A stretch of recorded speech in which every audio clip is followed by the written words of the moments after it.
بسم الله الرحمن الرحيم والصلاة والسلام على أشرف المرسلين سيدنا محمد وعلى آله وأصحابه أجمعين. موضوع النهاردة وهو 3 علامات مهمين جدا دليل على حب الله لك حتى لو كنت تعصيه، وحقيقي هتندهش من أول علامة وهي كمان من أقوى العلامات.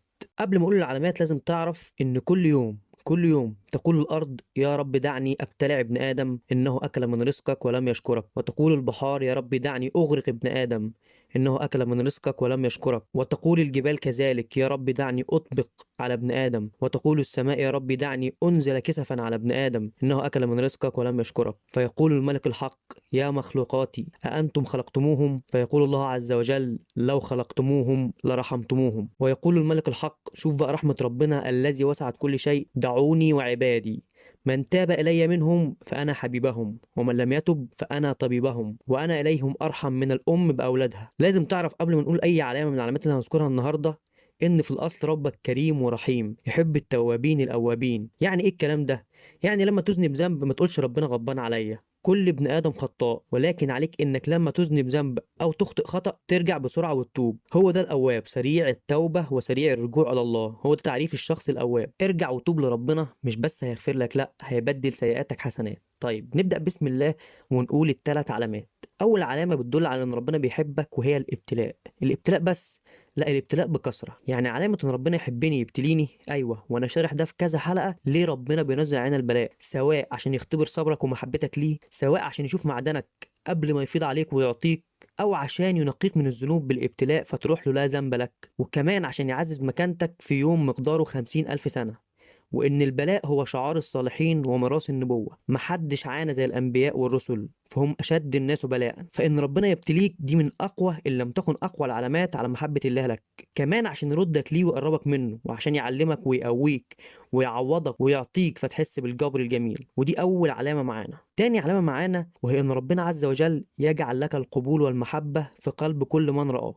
تلاقي الناس بتحبك وترتاح لك لله في لله. قال رسول الله صلى الله عليه وسلم إن الله إذا أحب عبدا دعا جبريل فقال يا جبريل إني أحب فلان فأحبه فيحبه جبريل، ثم ينادي الله أهل السماء أن يحبوك، ثم يدعو الله أهل الأرض فيضع في قلوبهم حبك. وتلاقي حد مثلا لسه أول مرة يتعرف عليك ويقول لك أنا حاسس إن أنا مرتاح لك، أنا شايف وشك بشاشة، أنا حاسس إن ليك قبول. فدي بتبقى بإذن الله محبة من الله وضعها الله في قلوب أهل الأرض. وهي في الأصل أو أي محبة من الناس في الأصل بتبقى أصلا بسبب طاعتك لربنا وقربك من ربنا، فربنا بيحبك فيحبب فيك الناس. وكذلك العكس، لو شخص عاصي ومتعمد ولا يريد التوبة فربنا يجعل الكره والغضب في قلوب أهل الأرض من ذلك الشخص، فتحس بعدم قبول الناس ليه حتى ولو تودد ليهم. تلاقي الناس يعني ما فيش قبول، يقول لك انا حاسس ان انا مش بستريح له، انا حاسس ان انا مش بقف معاه، بحس ان انا مخنوق. فالحل الوحيد هو التوبه والرجوع الى الله. وعشان كده لازم تعرف ان حتى لو عندك بلاء ايا كانت شدته، واكيد بتعاني منه، انا مش بقلل من البلاء، بس في نفس الوقت لما ربنا يحبب فيك الناس ويجعل لك القبول فتلاقي ان في تيسير من الله سبحانه وتعالى على يد عباده ويسخرهم في مساعدتك. اعرف ان دي علامه وحب ورضا من الله عز وجل. ثالث علامه معانا من علامات حب الله للعبد وهي تتلخص في جمله واحده، وهي ان مقامك حيث اقامك. لو ربنا شغلك بالطاعات والذكر والقران والصلاه والنوافل وعمل الخير والصدقه والصيام، اي طاعه تلاقي نفسك مقبل عليها، المجمل في كل ده وفي كل العبادات وهي ان ربنا عايز يقول لك اني قريب منك وجنبك. يعني لو لقيت نفسك مقبل اكتر على القران اعرف ان ربنا عايز يكلمك. طيب لو ربنا شغلك بالدعاء تعرف على طول ان عايز يعطيك، لان ببساطه اللي اجرى على لسانك الدعاء ربنا. اذا ربنا عايز يجيب دعائك ويجيب مطالبك، حتى لو ما استجابش للحاجه اللي انت بتدعي بيها اعرف انه هيكرمك بالاحسن والافضل ليك. سيدنا عمر بن الخطاب بيقول اني لا احمل هم الاجابه ولكني احمل هم الدعاء.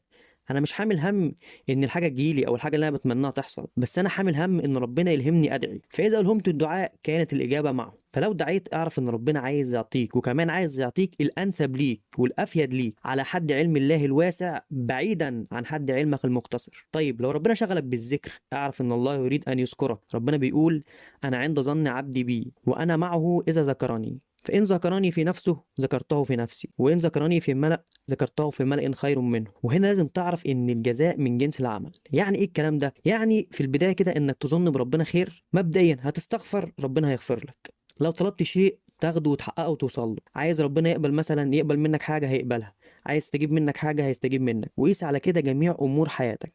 فخلي ظنك بربنا خير طول ما انت بتذكره، واللي انت عايزه هتوصل له بإذن الله. هي معادلة ذكر مع أي عمل زائد حسن ظن بالله، كده الأمر منتهي ومقبول بإذن الله. يقول الله في الحديث القدسي: من شغله ذكري عن مسألتي أعطيته أفضل مما أعطي السائلين.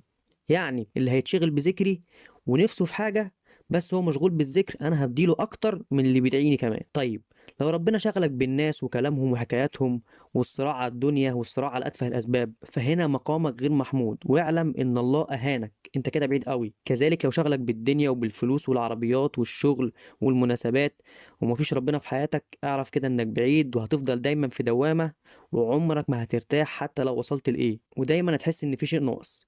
الطريق والواجهة والفلاح والنجاح الحق في الدنيا هو طريق ربنا وطاعة ربنا في جميع الأمور. وكذلك علامات كتير جدا بتدل على محبة الله ليك: إنك تكون بتتقي ربنا، إن الله يحب المتقين. إنك تكون بتتوكل على ربنا في كل أمور حياتك، إن الله يحب المتوكلين. تقربك من ربنا بالأذكار والنوافل، محبة من الله ليك. خوفك الشديد من نواهي وتشريعات ربنا ليك، حب من الله ليك، زرع في قلبك رهبة وخوف من المعصية. المعاملة الحسنة منك لأهل بيتك والمحيطين بيك، وإن يكون عندك رحمة وود، حب من الله ليك. اجتهادك في عملك وإنك تتقي الله فيما تعمل، وقضاء حوائج الناس، حب من الله ليك. السعي في عمل الخير على قدر استطاعتك، سواء عمل بدني أو معنوي أو مالي، حب من الله ليك. التفقه في أمور الدين بشكل أوسع، إذا أراد الله بعبده خيرا فقهه في الدين، فده حب من الله ليك. لو ربنا جعل لك بصيرة في أمور الدنيا وفي الحياة، محبة